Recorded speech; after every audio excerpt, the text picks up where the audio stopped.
to catch the rainbow of your dreams, love yourself, love what you do, and how you do it. And that's a quote by Amit Ray.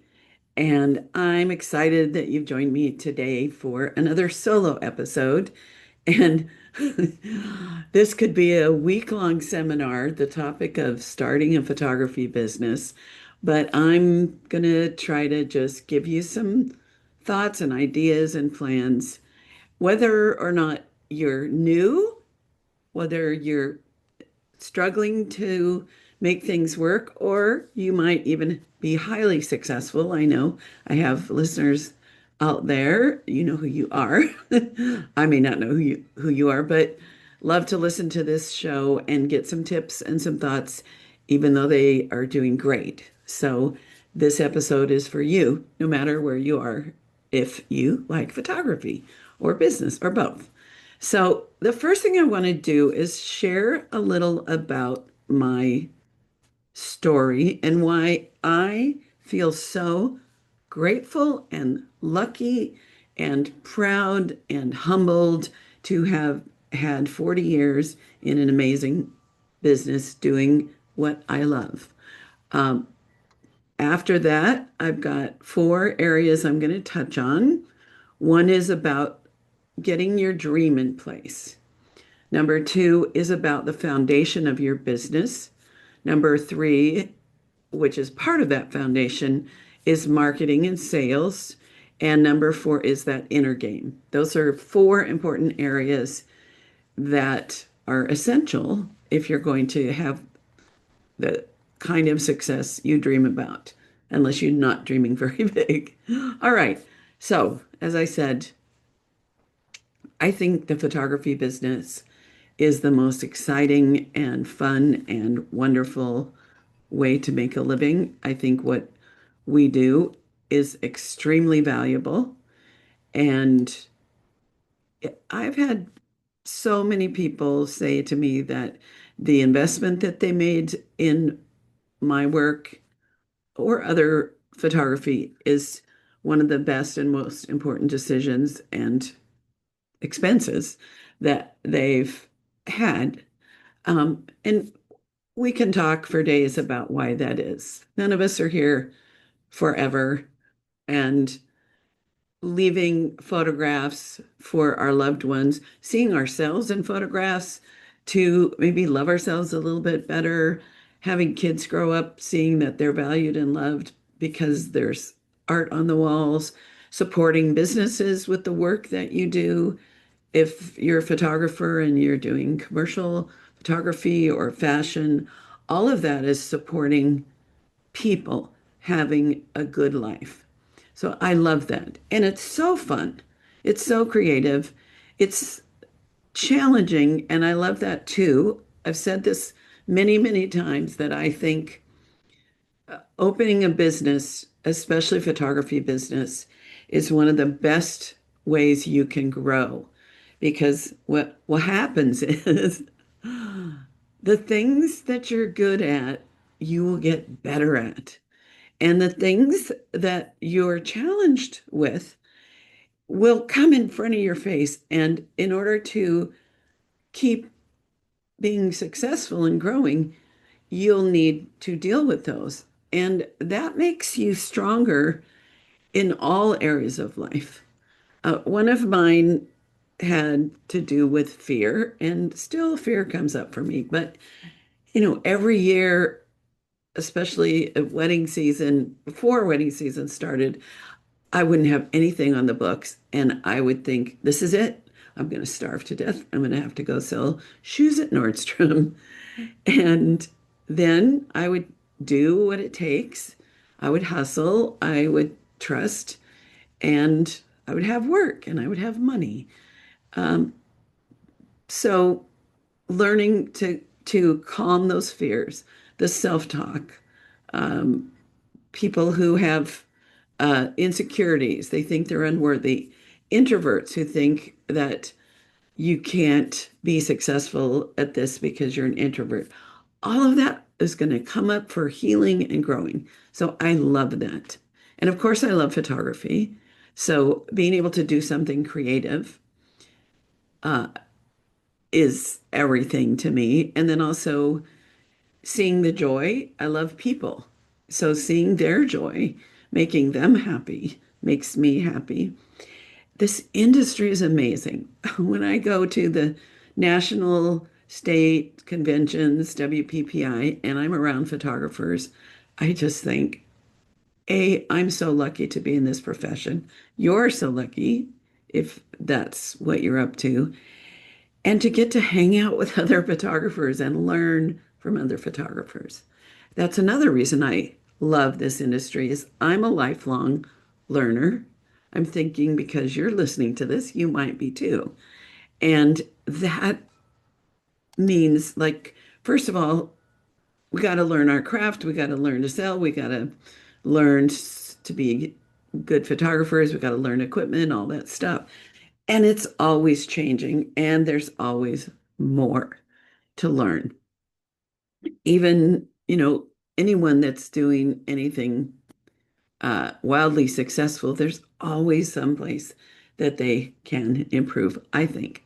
So that's my like commercial for yes. Being a professional photographer is a wonderful career and there's good money in it.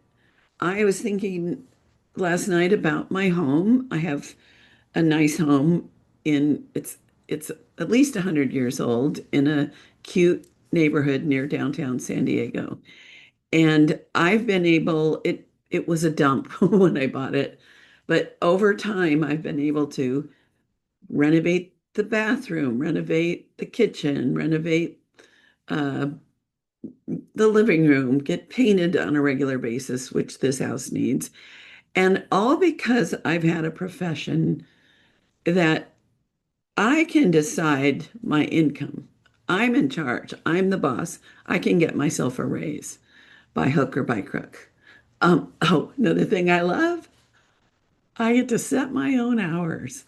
I get to travel. I get to do what I want. I have never been good at uh, watching a clock and just putting in my hours. Um, yeah, that's not my favorite thing to do. So I love that. Yes, I've had times when I worked so hard, but at the same time, then I've been able to like go to Europe many times for a month at a time or ski. I used to ski a lot, and in the winter, I would take 2 or 3 ski vacations. So there's a lot of advantages. And yeah, so let me go look at my notes and see what I want to share with you in order. All right. So the first thing is you need to figure out what you're going to do. Now, my story is I was suddenly unemployed after running a little business in the San Diego airport.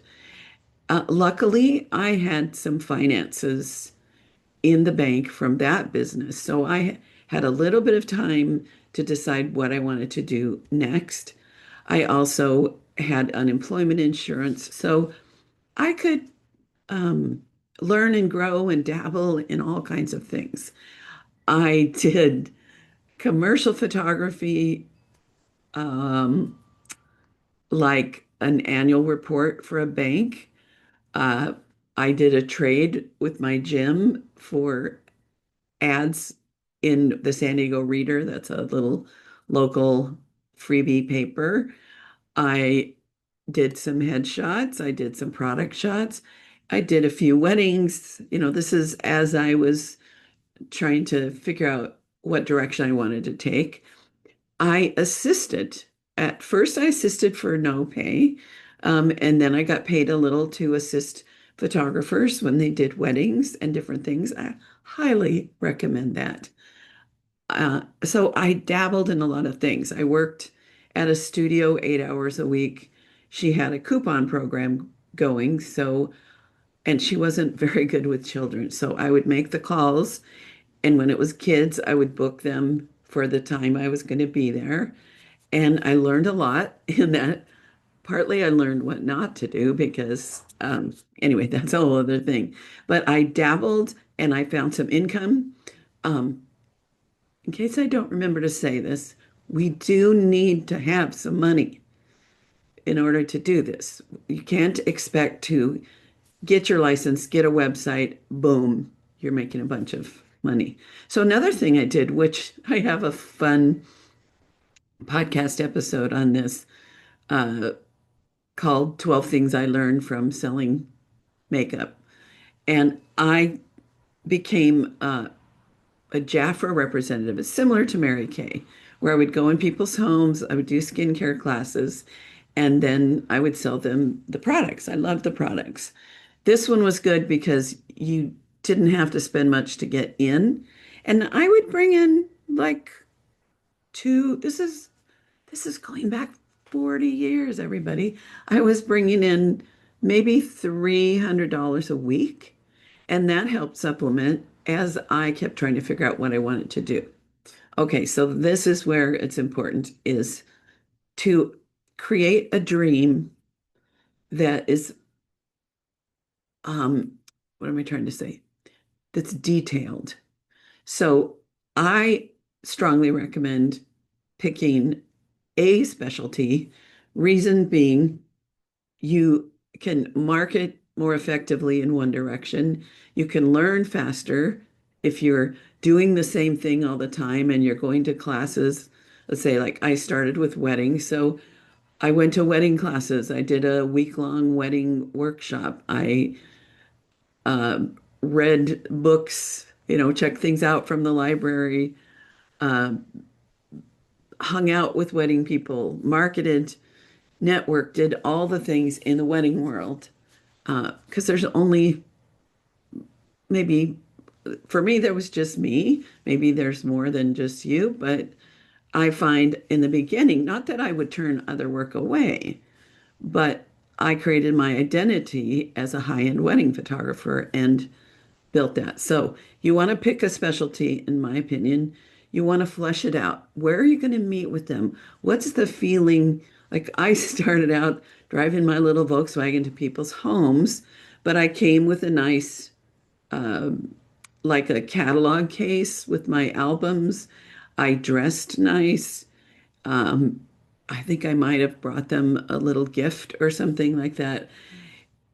And then I moved to this home and I built a business working out of my home where I have this room, consultation room, where I have wall portraits and it's set up for a very nice feeling, even though it's in a home.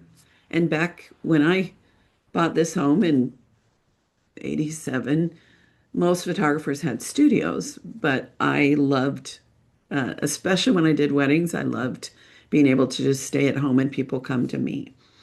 So you want to flesh that out. You want to figure out the feeling, the furniture, uh, making it efficient, all of those kinds of things. How much income you want. And that's not how many dollars, but mostly we keep about a third to half of the dollars that come in once we pay all our expenses and taxes and education and all of those kinds of things. So you need to figure out your finances and then who you're going to serve, how many in a year, and what your average sale needs to be. So all that. So set that up. The other part is you need to figure out your why. Why, besides love photography, this sounds fun. I need work. I need money. But why this specialty?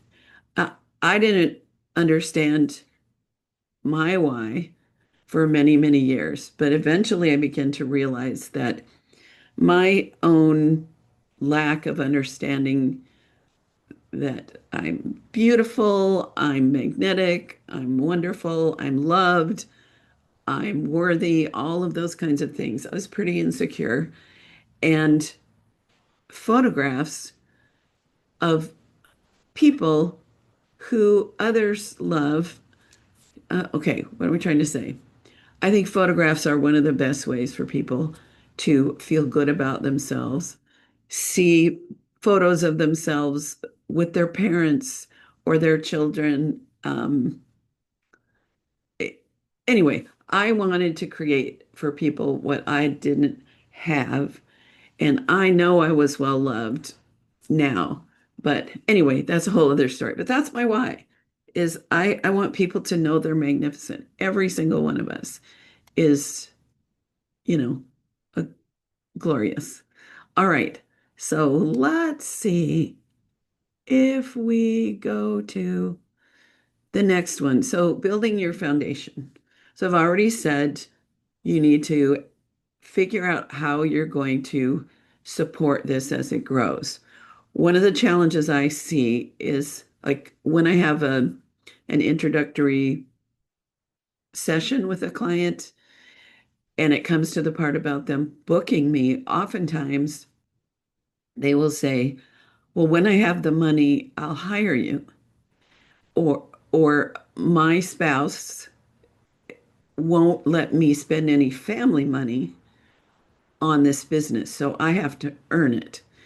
And for me, first of all, that makes me sad because I have a feeling if tables were reversed and that spouse wanted to start a, I don't know, handyman business or go to school for some new profession, that income would come out of the family budget. But um, that's a whole other conversation.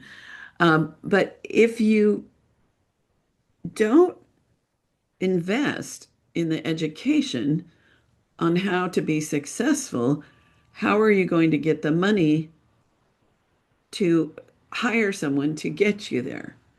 Uh, I always think of it like, okay, I'll buy your chocolate cake recipe once I learn how to make a chocolate cake.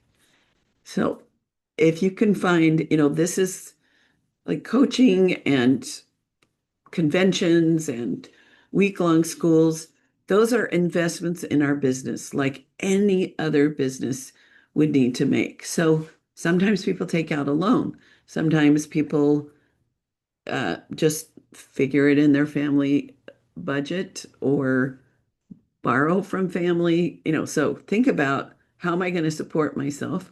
Uh, and often somebody's already working a job and they build this business so that they can either go half-time or eventually quit. So, there's no shame. For me, I sold skincare in people's homes that helped support things. It also taught me a lot about how to sell a luxury item. And that's what I talk about in the podcast.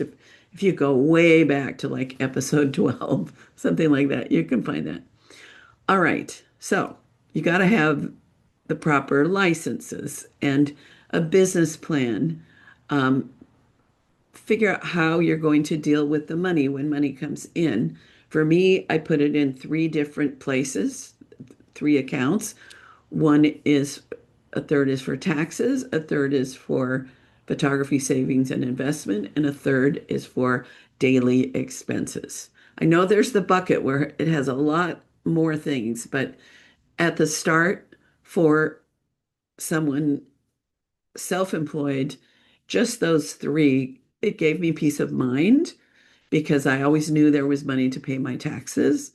And then th it was more like if I got $10,000 in a week with, let's say, two wedding bookings, I knew I was probably maybe only going to keep about 3 or 4 thousand of that. So I didn't feel like, woo, I'm making a ton of money so I can go splurge. It was like, woo, realistically, this is my income and I need that to pay the bills and all of that. So, um, and of course, you need to master your craft. Now, again, this is a lifelong learning, um, and you don't have to be the best at everything or the best photographer or master lighting as long as you can create something that's going to sell to the client that you want to work with that is going to give you some money. And it's an endless learning process, which is part of the fun. So let me see. So take classes, join the Professional Photographers of America and your local or state chapter. Get involved, attend conventions, Learn, learn, learn. Okay, so in your genre, um, well, so it's know your genre is point two, and I've already talked about that. And it's not like I did weddings for 10 years, then I started shifting to babies and kids. And so when I was ready to close the door on the wedding photography business, I was up and running. I was already at a high end um, price point because I didn't need to start at a budget because I already had income from the weddings. So you need to create a portfolio. You need something to show. And one of the tips is less can be more. Sometimes I go to websites and there's hundreds of photographs. If you have 8 really strong photos that you have on your website, the beginnings of your Instagram, in a book, on the walls, whatever, that shows that you have skill. Only show your best. The weakest photograph is going to be the one that people judge you by. Let's see. And of course, you need to have the right paperwork, contracts, pricing for profit, a great business name. I always suggest our own name. Very few people ever sell their businesses. Now, if you're setting up something that's going to be high volume that you really are planning to sell, you might come up with a name. But I find it's easier for people to get known faster if their name is used. Let's see, and you're going to need the right insurance. You're going to need to be set up to pay your sales tax. You need to get legit as soon as you can, because that kind of establishes you, even to yourself, that you're in this as a business and not a hobby or a wannabe. And I also really want you to think about not taking cash that you don't report. Couple of reasons. One, now that I'm at this point in my life, I appreciate my Social Security. And if there's money that you don't claim, then that never comes back to you as Social Security. So you want to plan for the long haul. And I also think there's just something, if you listen a lot, I'm into vibes and positive energy. There's something a little booky about that.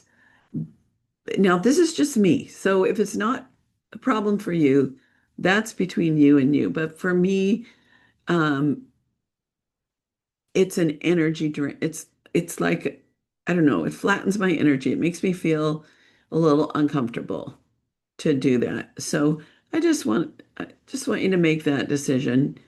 Um, Now, if somebody gives you a tip, which I've gotten like 2 tips in my 40 years, um, yeah, okay, you know, it's up to you. Anyway, not a big deal. Don't think that I'm telling you you're bad and wrong if you're doing that. But it just to me, I just want to have everything set up as a full-time professional business. That works for me. All right. And in the foundation, you want to, as I've already mentioned, find a community and mentors. Uh, Learn from others. I would never have had this career if I was trying to figure it out all on my own. Or now there's things I want to learn, and if I just go online, I don't learn them in the same way that I do when I'm in person, able to ask questions, or watching a YouTube video, or listening to a podcast, uh, and reaching out to that person for support. So that is that. All right, number three, you need to figure out how you're going to market, and you need to figure out how you're going to do your sales. How you do your sales will depend on what you're photographing, who you're photographing, and also the volume. What I don't want you to do is make a decision based on fear. Like, oh, selling is scary. I don't want to do in person. Selling is an art and it's a gift to people in the right circumstance. You probably know if you've listened a few times, I am the queen of in-person wall portrait sales. And I have, I think it's 7 reasons, and one of them is more income, but it's also about service. It's about seeing my work in person with my clients, so my work gets better. I have more confidence because I hear them go, "Oh, I love this." So I highly recommend that if you're in any way having a specialty where you could sit with your clients and help them make decisions, even if it's a headshot or a branding, because you can also you help them make the decisions, and also there's potential for more sales of prints and different things in that circumstance. Okay, but like if you're doing fashion, your sales is going to be upfront. You know, you're paid for the job. If you're doing like when I did um the bank's annual report, which was so fun, by the way. I got to go to all these businesses and photograph um business owners. They paid me up front. I wasn't doing a sales after. Now, knowing what I know now, I might have made appointments with each of those businesses, gone there, shown them the work, and sold them prints. Huh, just thought of that. Dur. Okay, let's see. And then you need to figure out how to market. So every specialty is going to have some ways to market that might be different than what you do with another specialty. So, like networking is really good. And the two places where it's easy to find other vendors to network with is weddings and pets. Places where there are a lot of small businesses serving the industry, making friends, getting promotion opportunities, thank you gifts that these vendors give their clients that bring them to you, lots of things like that. You want to have a nice website. A nice website does not, in my opinion, have prices on it unless you want people to hire you because of your price. Or if you're so busy that you can't possibly get back to all the people that might reach out to you, then you might put some pricing on your website so that people that are completely unqualified won't contact you. Um, but generally, I suggest a website where, and you also don't want too many answers that people would want to know.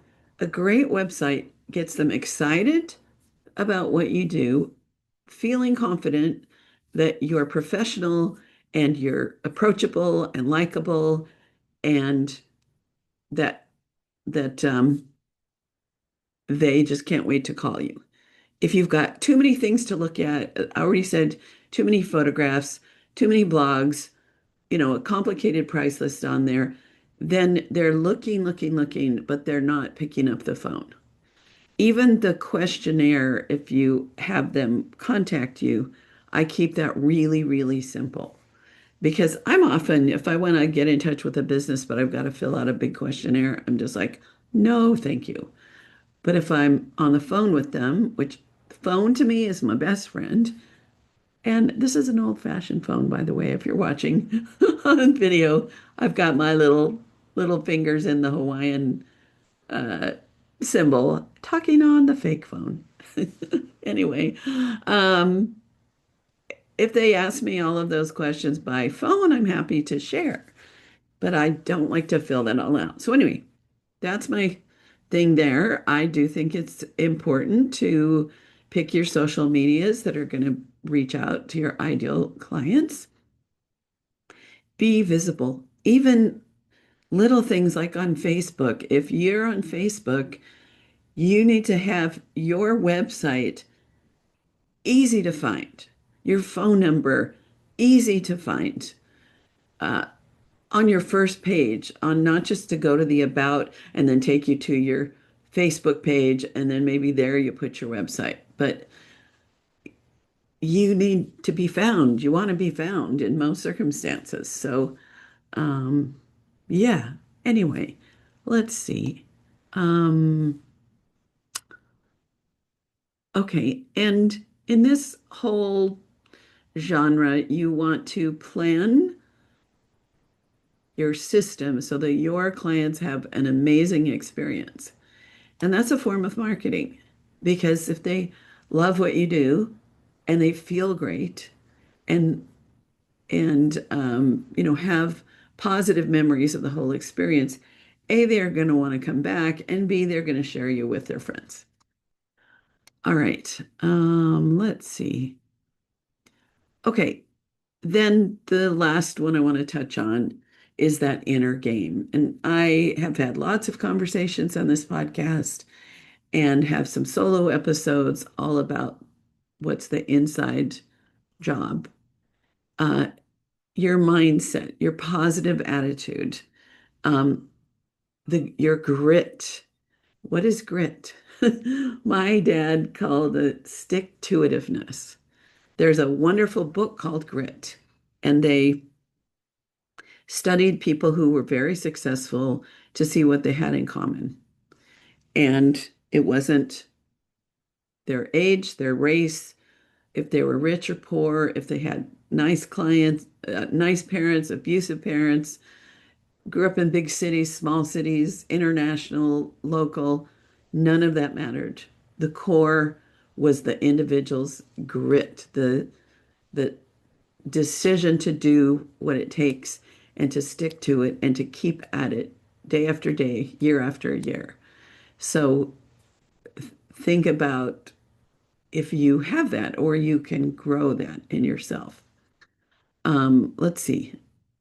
There are things that and I've already mentioned this, but the inner game, you're going to be confronted with those things that we'll just say lower your vibration, keep you stuck.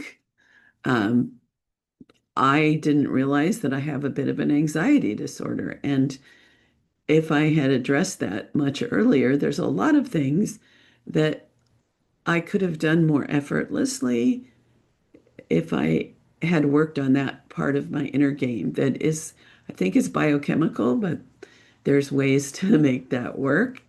So you want to figure out part of the inner game is how you're going to be a magnet for success. And I'd forgotten until recently about my sit on the porch marketing method. And it's really using the power of attraction. I sit on the porch, I go into like a meditative space, and I imagine that my energy is getting revved up and it's a loving energy and it fills me up and then it expands and expands as it's going around the city. And in my case, as a coach and a podcast person around the world, certain people are kind of getting lit up and I imagine any barrier to us connecting is melting away. And then when I bring that energy back to me, I picture that I bring those people kind of in my heart and am open to us finding each other. So some of that woo-woo. There's a really good older book called Creating Money, and at the back it has lots of really interesting visualizations that we can do. So working all of that, it's pretty fun and pretty powerful. All right, so you need to know that this isn't a sprint, it's a marathon. And you want to balance your life so you don't burn out. I burnt out with weddings, and if I could go back, there's things I would do a little bit differently so that maybe I could even continue in the wedding industry.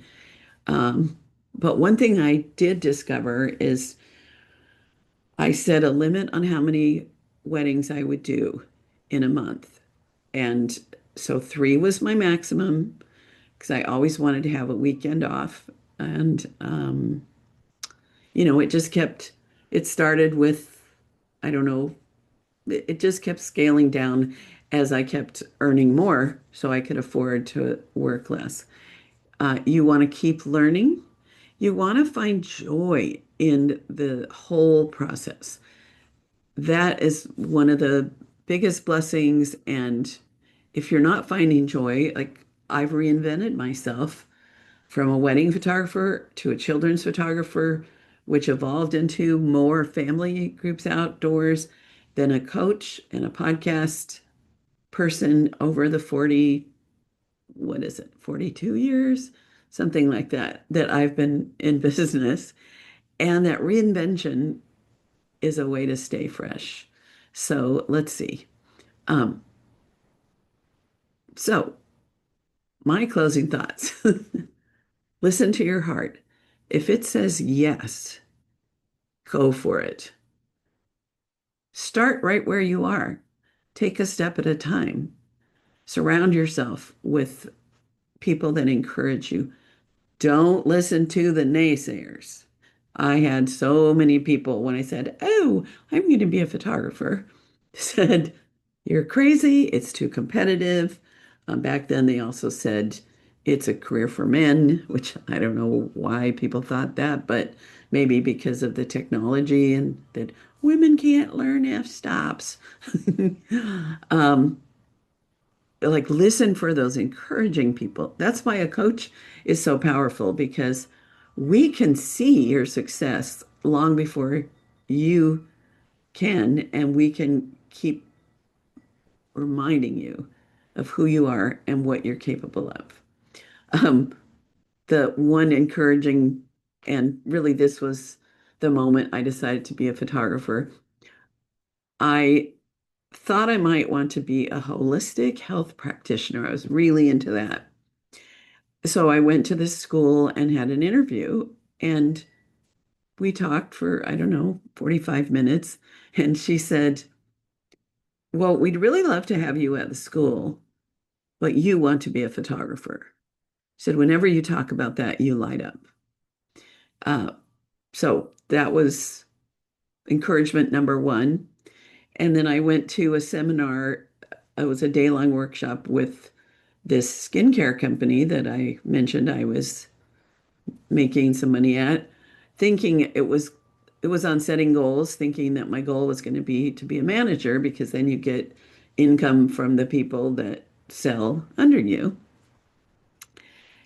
And again, at the end of the day, it was clear that photography was the perfect career for me, as it has been. So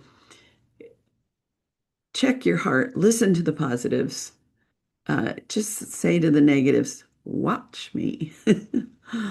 And of course, I would love to be part of your journey if you're feeling like, because doing it alone is really hard, and having a friend-tor when I coach, I'm like your friend and mentor, having somebody on your side, thinking about you, helping you find solutions, cheering you on, helping your skills grow is the fastest way to get where you want to go. So you can go to lucidumascoaching.com, always Lucy with an I, and there's a place to book a 20-minute call or just even send me a quick email and connect if you want to know more.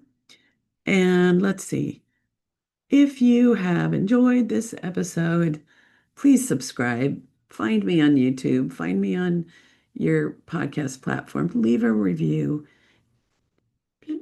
Send me an email. Say, "I really like this. Here's what I like about it."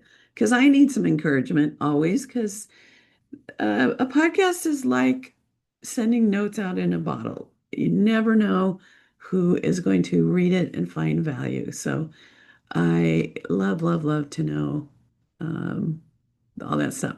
Okay, I did it. I'm making my deadline of getting this to my editor. And hopefully, I shared a lot of things that you might want to listen again because there's probably some things you didn't catch as your mind was drifting that could make all the difference in the world. So, That's it for today, and bye for now.